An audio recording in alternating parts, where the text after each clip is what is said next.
আমার ভুলে গেছে বাবা। বলে না কি করছিস তুই এটা? ভোলানাথে ইয়ে করছি।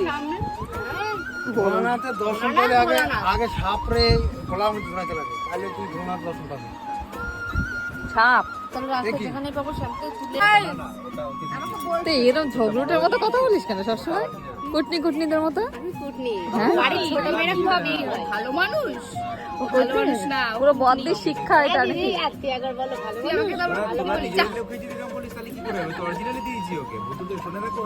তাই দেখো না, আমরা একটু মজা করছি, এখানে বসে রয়েছি সবাই এক জায়গায়, তাই নানা রকম কথা হচ্ছে, তাই বললাম এগুলো আর কি। এমনিতে সবাই ভালো, আমার বোন খুব ভালো জানো, সত্যি খুব ভালো। শর্ট ওর মুখে কি হয়েছে এই জন্য ভালো লাগে না।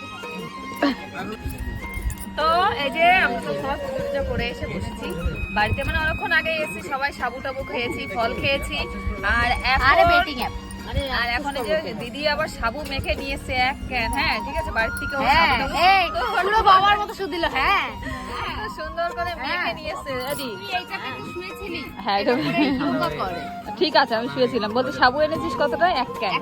আর এখানে বসে সব দর্শকেরা এই কাকে যে বলবি বল, কাকে বলছিস? মিডল ক্লাস গাই আমি, আচ্ছা মিডল ক্লাস। ও কি বোঝে বল? এটা কারণ বেশি হাই ক্লাস তো, হ্যাঁ বেশি হাই ক্লাস। ও হাই ক্লাস কি সব কথাবার্তা বলছিস? এটা কি কথা বলি তুই? ক্যাপচারে হয়ে গেলে ওই আলোচনাটা একটু করে নেব। দাঁড়াও আগে ঝামেলাটা মিটে। তুই কি বললি? আমার মাথায় ঘুম তুই আমার মাথায় দুটো ঘুম পায়। এই চুপ! আগে আমার কেন বললো? ও কেন বললো? আবার বলি আমার দিদি যে পোশাকটা দেখে নিয়ে এসেছিল হেভি টেস্ট হচ্ছে, সায়ারা অনেকটা করে খেয়ে গেছে। হ্যাঁ এক ক্যান নিয়ে এসেছিল, এই এখানে যদি বসে অজরে সব কান্না করেছে সাইয়ারা মুভি দেখে। ব্যাংকা দিচ্ছি খাইয়ে আমার কাজ। হ্যাঁ আমি বলছি বইটা মানে 50% খাটে ও 100% 200% খাটে।